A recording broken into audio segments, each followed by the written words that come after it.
Oligarchs, internet entrepreneurs, new money billionaires are springing up faster than ever before. And with new money come brash new attitudes. Wealth now doesn't mean 40, 50, 60 million. It means in the billions. Generation hyper-rich has arrived. It's kind of blingy and more out there than it used to be. It's like, you've got a 300-foot yacht, oh, but he's got a 500-foot yacht. Now you've got status anxiety. You have the old money versus the new money. The individuals spending here, there and everywhere on everything bling and everything showy. Billionaires are the new celebrity. And just like celebrities, many new money billionaires are not afraid to be seen to be extravagant, and they want grand, iconic toys that scream, "Check me out." It seems they've checked a box which says yacht or plane or stud farm or mini stately home. If they have no background of being rich or not the etiquette or the finesse, I think it can become very, very stressful. Well, there's a disorder now that they've coined, is called acquired situational narcissism. Middle-class people, just like you and me, become billionaires overnight. They're becoming, obscenely vain and drunk on their own self-importance. They want to show that they belong. So that's when people start competing amongst, who's got their children at the best schools, who's got the more expensive handbags, who's got the prettier wife, who's got the better-looking children, which is an awful thing to say. And who, of course, has got the most outrageous gin palace on the Med. This is the world of billionaire toys. Monaco in July is a mecca for mega yachts, and it's a chance for their owners to measure up against their fellow billionaires.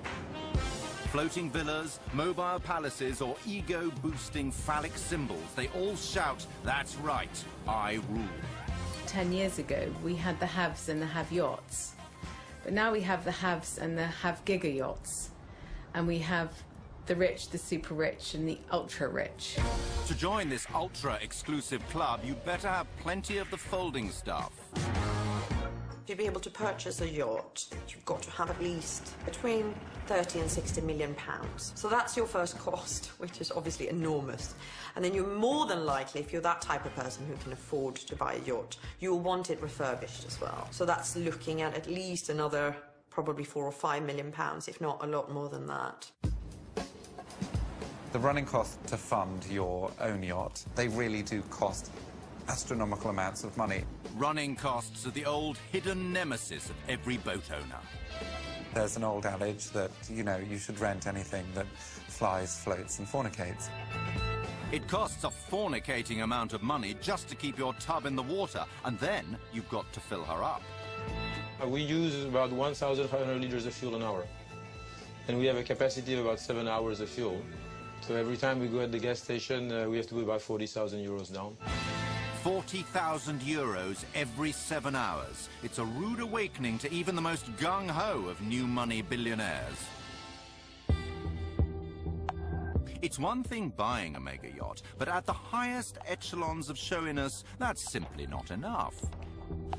What sets the hyper-wealthy apart is their ability to build a new yacht to their own specification. And when you're that rich, you can have whatever you want. Well, within reason. We had one client's wife who was wondering whether we'd keep a pony on a boat for her daughter. The idea was to have an exercising turntable at the back of the yacht on the aft deck. But they weren't embarrassed to ask the question. They thought it was a reasonable question to ask. Well, I think it's fair to say they live in a totally different world. They are increasingly living in a bubble. And I suppose the ideal lifestyle for a member of the super-rich is James Bond crossed with the Bond villain. We also had a client that wanted to have a shark tank, like a swimming pool but with sharks in it. Well, the swimming pool would be half shark, half human, with a glass wall between the two. Again, I didn't think that would be very kind to the sharks. Employing specialist naval architects like Ed Dubois or Tim Haywood doesn't come cheap, and that's just the point. No one needs a yacht. It's the very last thing you need, actually. If you want to see your money actually just vanishing into thin air, you buy a yacht. Why not? If you're worth 8 billion, you spend 300 million on a yacht, it's not a lot of money. Every super yacht is a one-off creation, designed and built with extraordinary craftsmanship. I think of them, I hope it's not sacrilegious, I think of them almost as being today's cathedrals. The cathedrals of the Middle Ages were the most sophisticated things on Earth. I think now yachts are. Amel's shipyard in Holland is where nautical dreams come to life. British yacht designer Tim Hayward has come here to see his latest behemoth take shape. It is remarkable to see this boat today, having spent the hours drawing it. It's a 66-metre yacht built over 3 tiers, and the price, well, eye-watering.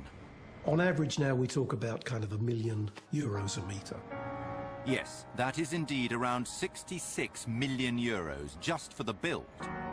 The whole of the outside is hand sanded, the whole thing. You know, the paint job alone for that boat is going to be €2-3 million. And that's just for the outside. For the interior design, he'll spend many millions more to furnish his fantasy. They want the latest gadget, but they want the things out in films. They want that awful expression, the James Bond factor. They want all those sort of wow things. Unreal life made real. So the big TV screen is there.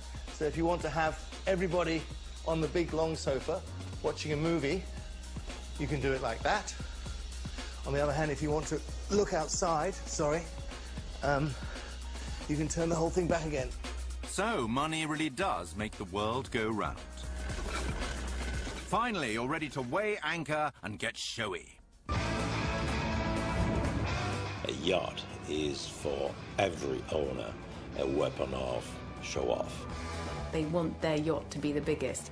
And it causes them genuine pain when some other dude's yacht comes in and it's bigger than theirs. They feel they've failed, even though they've got an enormous sized yacht.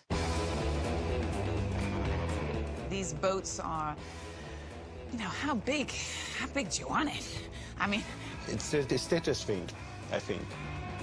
I think it's much more sexually driven than that. I think it's all rather silly, but whatever. There will always be someone else with a bigger yacht than you. I mean, I know there are a couple of fashion billionaires. When their yachts were together in Saint-Tropez, literally the other screamed across the water, "Mine's bigger than yours, mine's bigger than yours."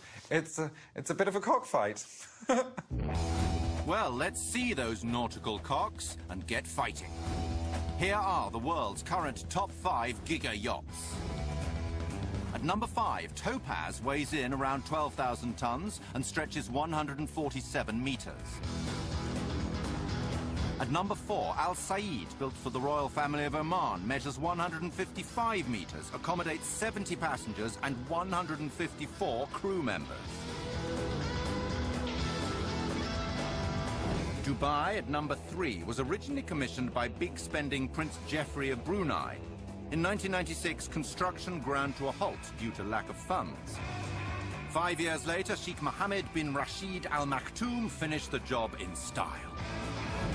It's estimated that Russian oligarch Roman Abramovich's Eclipse cost him nearly $1 billion.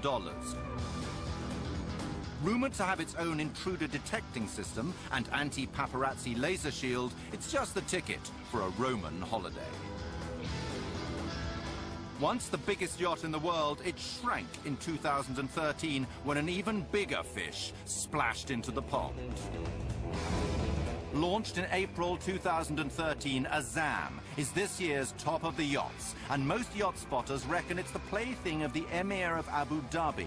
This 94,000 horsepower vessel travels at more than 30 knots, which makes it not only the longest, but the fastest super yacht in the world. Coming up, Playtime in Paradise, the ultimate high-end toys for new money billionaires left out in the cold. Just because you're super rich doesn't mean the super rich accept you. There is this isolation that billionaires have to endure. And staffing the super toys billionaire style. If you're a size 12 to 14, it's very difficult to do your job. The last thing they want to see is somebody that's frumpy.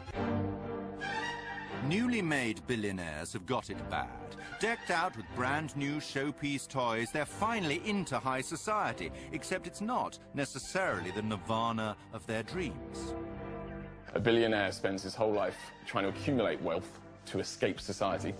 And then when he gets there, he spends his whole time trying to re-ingratiate himself back into society. There is this isolation that billionaires have to endure. Just because you're super rich doesn't mean the super rich accept you. Because the pecking order amongst the super rich is quite stratified. So on the top of the super rich league are the extremely well-educated, well-spoken, art enthusiastic sophisticates. They do not feel that they are the same as the next super rich guy who owns 3 yachts but can't pull a sentence together. Your new old money pals don't deem you worthy, so what do? You head back to your trusty friends from the good old days. I mean, the idea that, you know, you've been invited on someone's yacht, yippee. First of all, you're expected to leave 10% of the cost of the yacht in tips, which, by the way, is more than flying around the world first class. On top of that, the men who come and take the little boat that takes you, shuffles you back and forth from the yacht, they expect to be tipped as well. So actually, unless you're very rich, you can't afford to be a guest of someone who's very rich. I think the unspoken contract between the host and the guest is that the guest is there in some way to entertain the host and the other guests. And you've got to play the game. You've got to be part of the fun and, you know, sing for your supper. I was once having lunch with a billionaire. He said something very amusing, which was that when you invite friends on your super yacht, they take everything in the room. They basically walked out with the entire contents. To hell with your friends. You're a billionaire. You don't need them anymore. Plus, you've got this year's ultimate seagoing super toys. First released in 1972, 40 years on, the jet ski is still the undisputed hooligan of the high seas. For the billionaire who thinks he's above it all, well, 6 inches above it all, then the 40-mile-an-hour hoverpod is the only way to fly. Disliked by captains and crew alike, the super slide is every little big kid's dream. Big kids with £130,000 to spare, that is. The billionaire life encapsulated in one fabulous toy, full of ups and downs and spins and swoops. For the wealthy flyboy at play, the flyboard is guaranteed to raise pulses and eyebrows across the marina. Now, to mere mortals, this cutting-edge contraption may look like a submarine, but no, they'd be wrong. It is, in fact, an underwater aeroplane. The Super Falcon can fly to depths of 120 meters, and it's all yours for one easy installment of $1.7 million.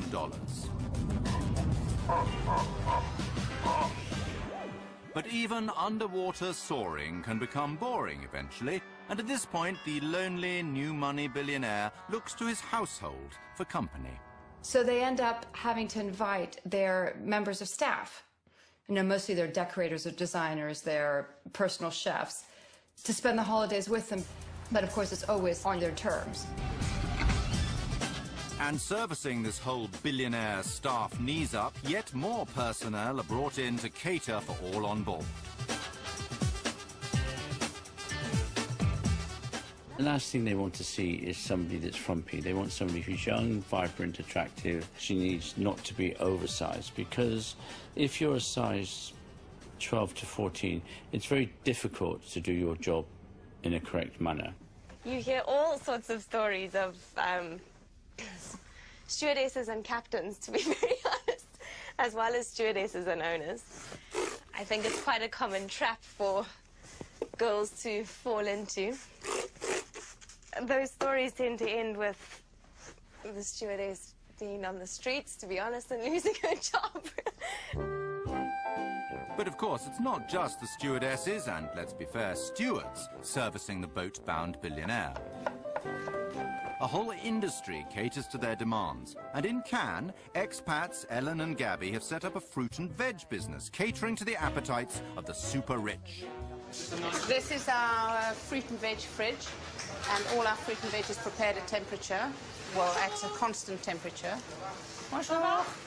A client one day asked us to send her some papaya fruit down to Sardinia, so we had to charter a private jet just to put the fruit on board. Pilot wasn't too happy. Actually get asked to send our fruit and veg to the Maldives. Where have we been? Seychelles, yeah, the Caribbean. So we send a lot in winter. We export a lot. Oh, morning, Shushu! Oh, yeah. We have a lovely in-house florist called Shushu. He's divine. He just does. He'll bend over backwards to help you. Literally. I love my job. Yes, of course. 26 years I make this job. Yeah. He's really lovely, and the boats adore him. He goes onto the boats. He'll talk through with the chief stewardesses, and he also comes on board some of the yachts with us and places the flowers on board for them so the girls don't have to do anything. Every time I'm very happy.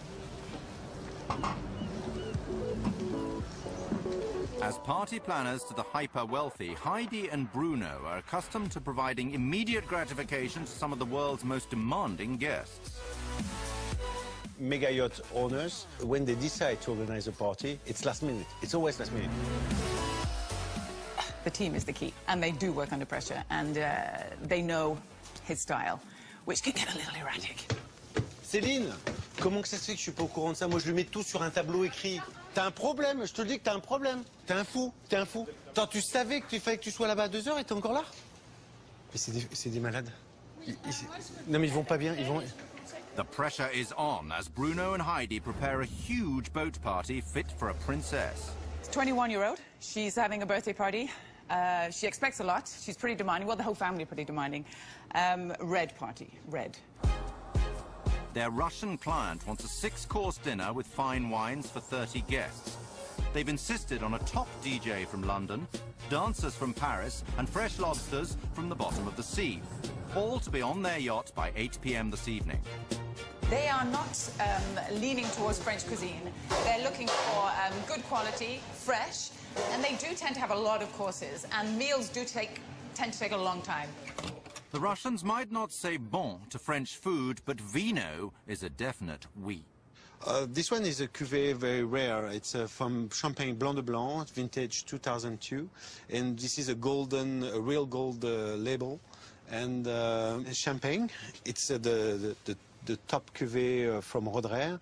It's a cristal, but pink, which is quite rare. But for the big occasion, it's the one we suggest. We try to help them to spend But their money. often we have to be expensive for them to understand, for them to want it. If it's not expensive, they won't want it. We have something interesting that we use a lot for our clientele on the boats. This is the best seller. It's real gold on it. It's very nice. Suddenly there's a problem. The DJ is stuck in the UK. C'est pas un problème l'avion. C'est pas grave. Ils prennent un autre avion. C'est pour ce soir. Mais il faut absolument. Ils sont coincés, ils ont perdu les bagages. It's Sur le transit de Beyrouth, et les bagages, ils retrouvent les bagages à Roissy. It's the DJ from London, the one we always have. Il y a tous les téléphone dedans. Okay. How much is it for a private flight? Have a look. Demande le prix It has pour. to be him. It can't be anyone else. Nobody else. And what about the dancers, the 5 dancers from Paris? Are they still coming? Raoul. Je pense que tu peux trouver un. We had one client who arrived with her baby and was going to her super yacht, and she forgot her baby monitor. Doesn't seem like a problem to you or I, but we said we will go and buy. No, she didn't want to bought one. She wanted her own. So I had to charter a jet to Moscow to get her baby monitor. The baby monitor arrived, and life continued. 4 hours till deadline, and now it's all hands on deck for a mad dash down the coast to the client's boat. Go, go, go. Pressure, the boat's going. Everything is packed. Now, next stop, Monaco. I feel really at my best when I feel that pressure. It's like a drug. Here we are in marvelous Monaco. The boat is here. We only have a small window of time where we have to get everything on board before it leaves the quay. All very exclusive, all very private, and all surrounded by bodyguards. It's a very discreet industry. In a funny way, these boats are so showy, it sort of contradicts everything that they want to be. So we have to keep it low-key. We arrive, we install, we exit, and wait for the next project. Coming up, not content with peer pressure at sea, competitive billionaires head for the skies.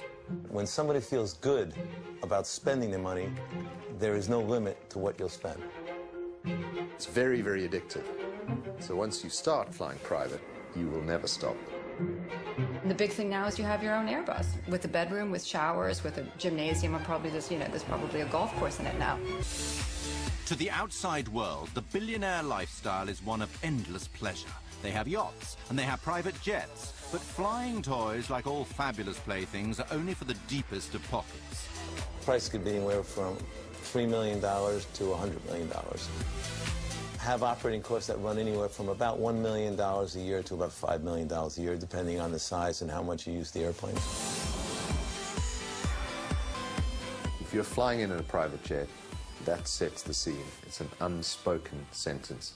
But I'm for real, I've got money, I can get the deal done. Well, from what I can tell from my several experience on private jets was that mostly it creates an enormous amount of stress. I was once flying back from Czechoslovakia and I was offered a lift by this billionaire who had his plane to himself and was being very kind to the rest of the guests and said, I'll give you a lift back. Well, all the people who took British Airways got home in 2.5 hours, and sort of 4.5 hours later, we were still circling around Gatwick.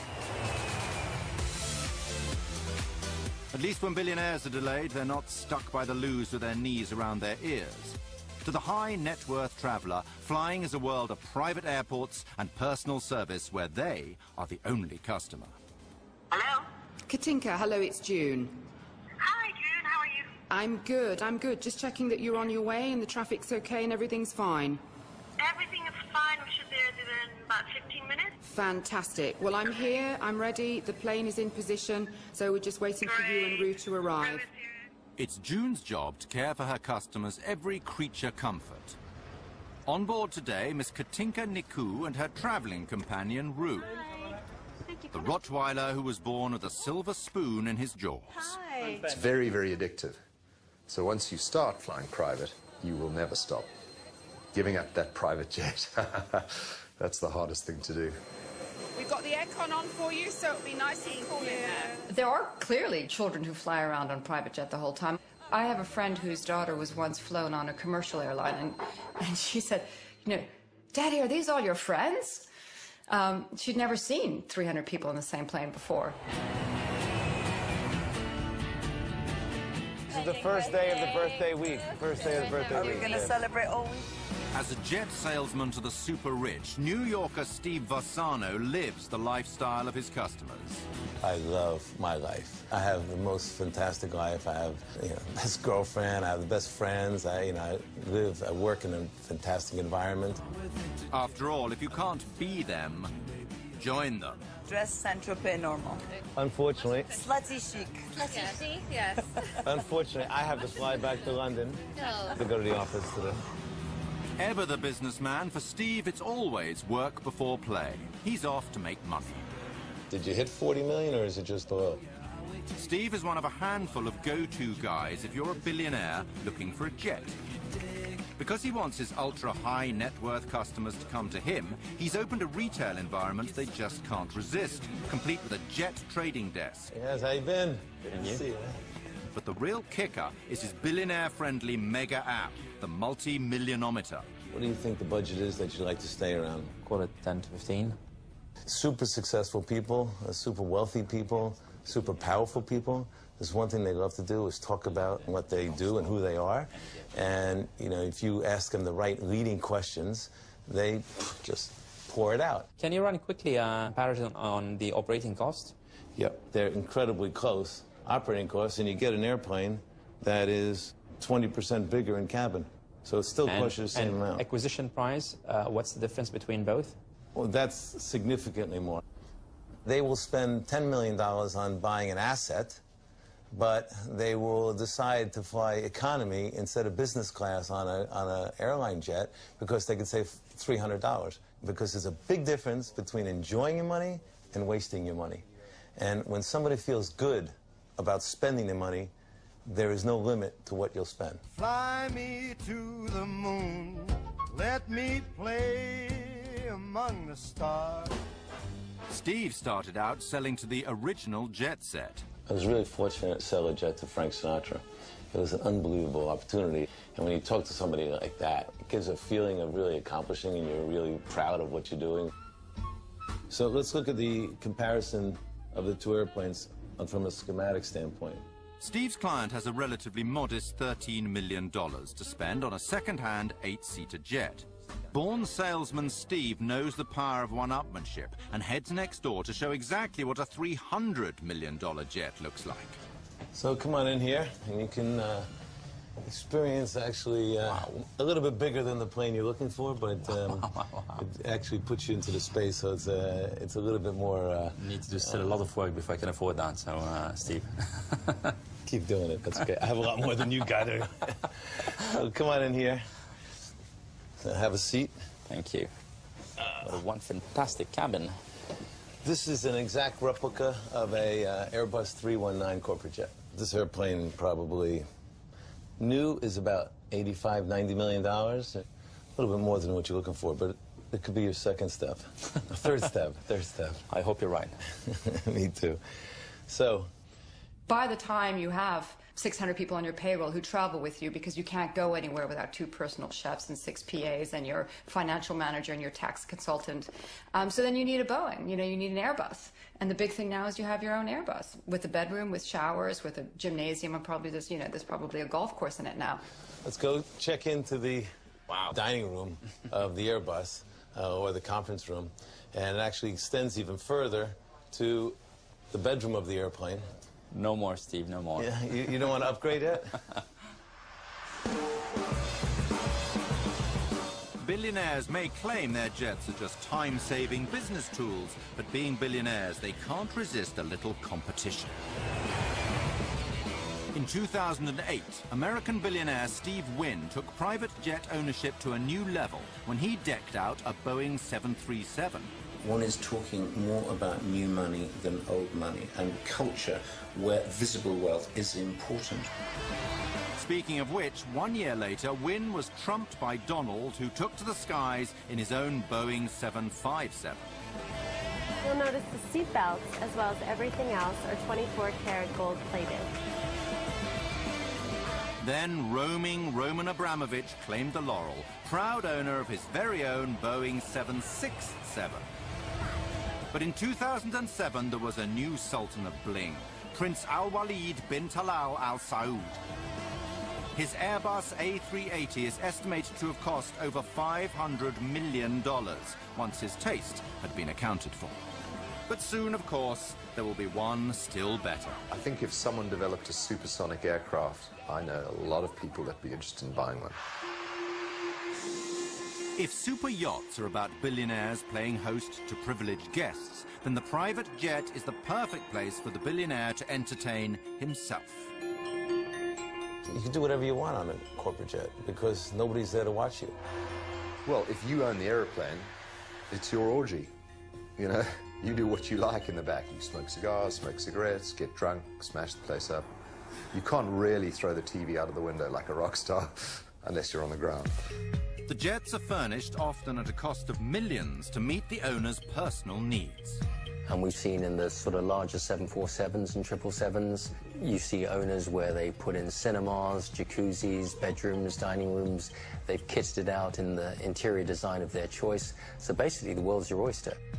Some people, will just temporarily put a beach, a sand with folding chairs in the back of a plane. Some people from the Middle East will have a chair that's always on a magnetic compass that points to Mecca. But pilots must beware indulging the owner's every whim. The consequences can be fatal. And there is a story, true, of a boss of a big company who told his pilots he could not be late for dinner, and they had to land. And they missed the runway, crashed, and everyone was killed. Coming up, billionaire competitiveness gets out of hand.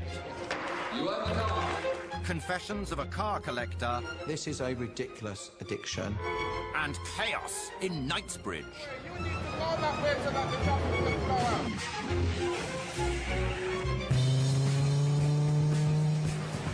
It's not all fun and games being a billionaire. On the plus side, you've got access to the most fabulous toys that money can buy.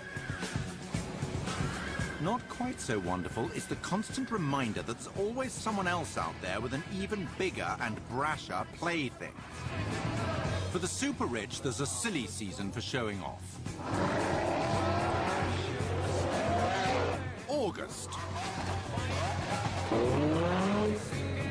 And while the Russian and American billionaires battle it out on the Med, another tribe of super rich migrate to Knightsbridge in central London. Within a 2-mile stretch, you could probably see 50 supercars. They've all got Arabic plates from Dubai, Qatar and Saudi Arabia. There's a lot of princes, royal family, a lot of millionaires, a lot of billionaires, and it's just a great sight to see. It's fair to say that not everyone is thrilled the area's become supercar central. You need to move out the bloody way. You need to go that way so that the traffic can flow out. We're completely overtaken by these incredibly expensive, vulgar, outrageously noisy cars, and it's just too much. And I know so many of the locals who are actually, they're leaving town because they can't cope with it. It's just horrific.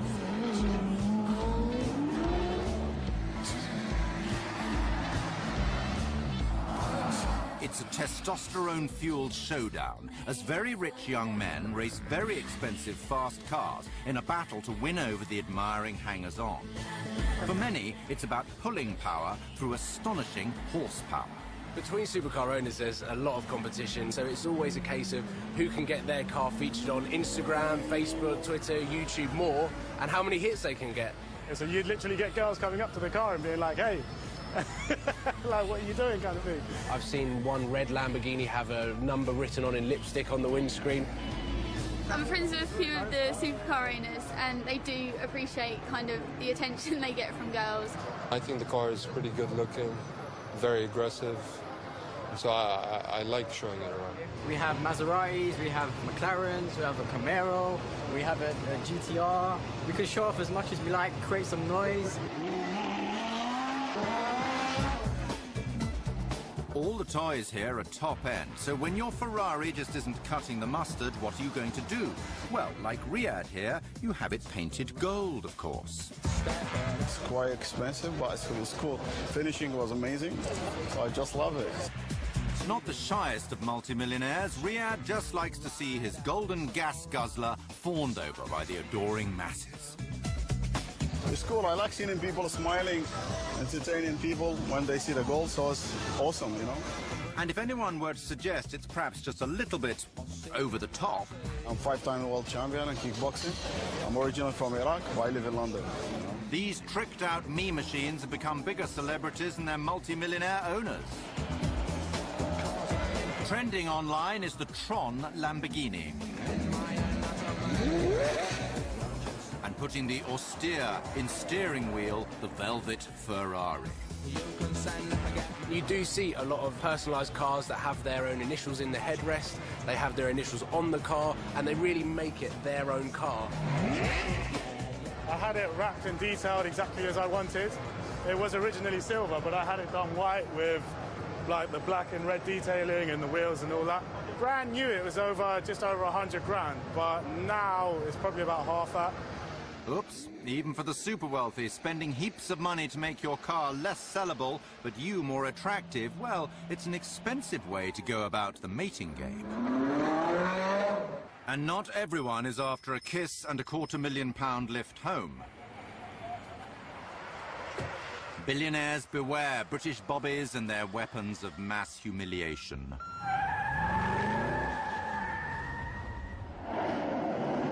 The annual Harrods Grand Prix is formula fun for the billionaire boy racers. The only trouble is the Sloane Street Straight isn't really a racetrack. Never mind, should polish out. Perhaps take the chance to get it plated platinum whilst you're at it.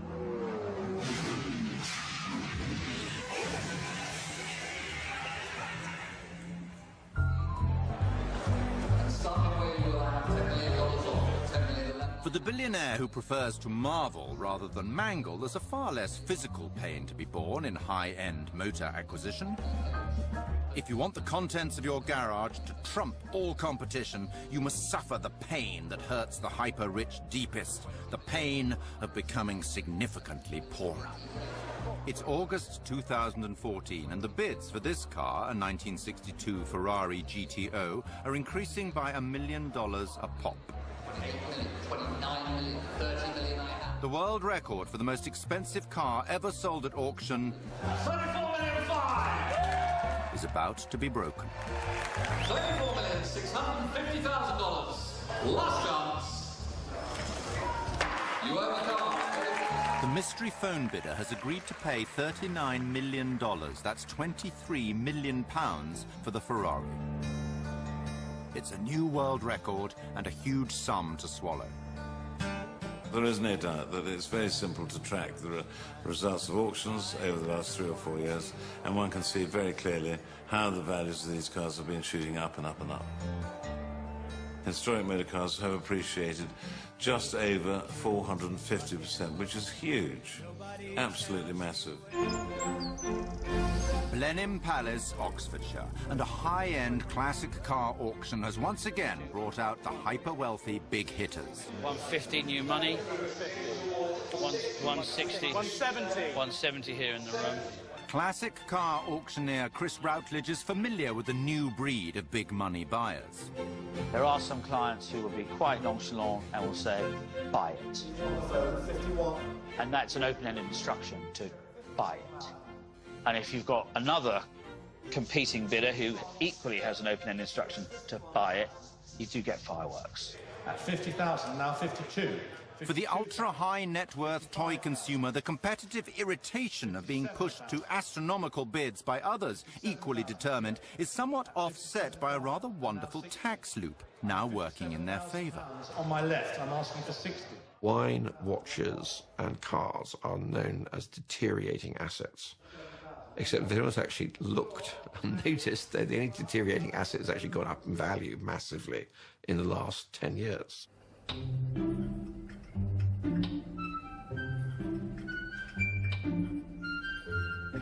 But car collecting is not without its snags. Paul Bailey owns one of Britain's most valuable collections of supercars. It is just absolutely fantastic to come down here and think, wow, how cool is that car? And how lucky am I to have one? Or 39.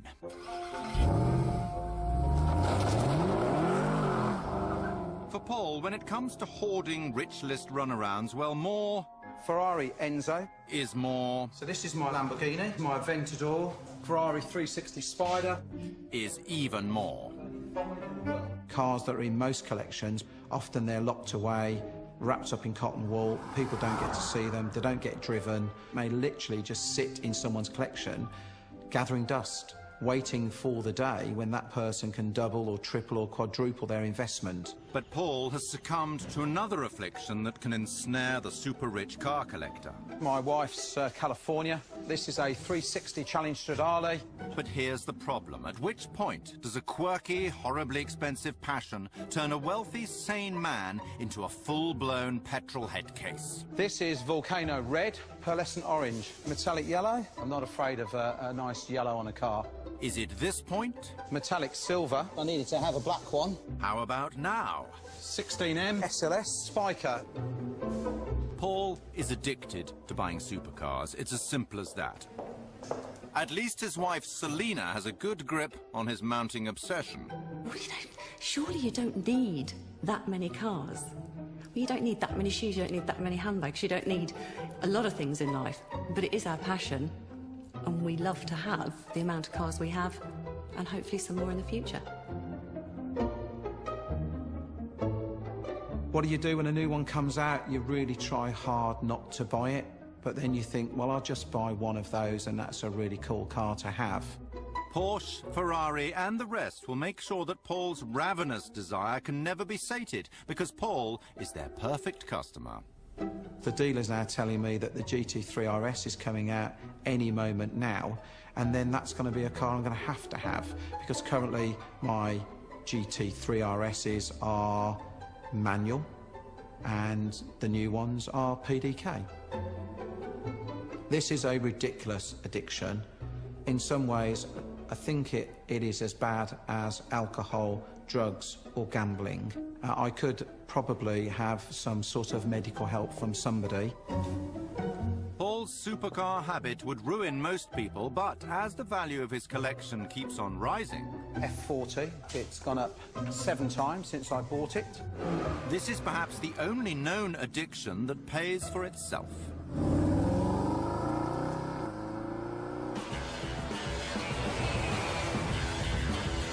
In the end, every toy has its day.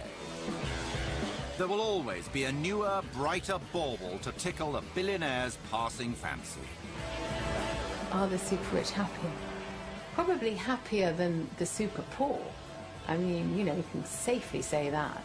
But we have to ask why the accumulation of wealth is the main driver in their life.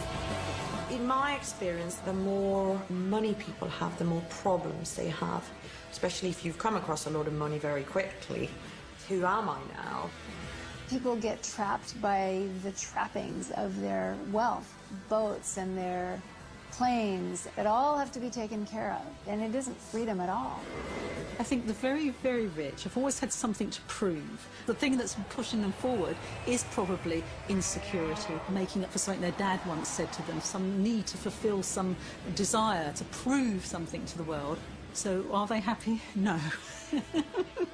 And that's what drives them on.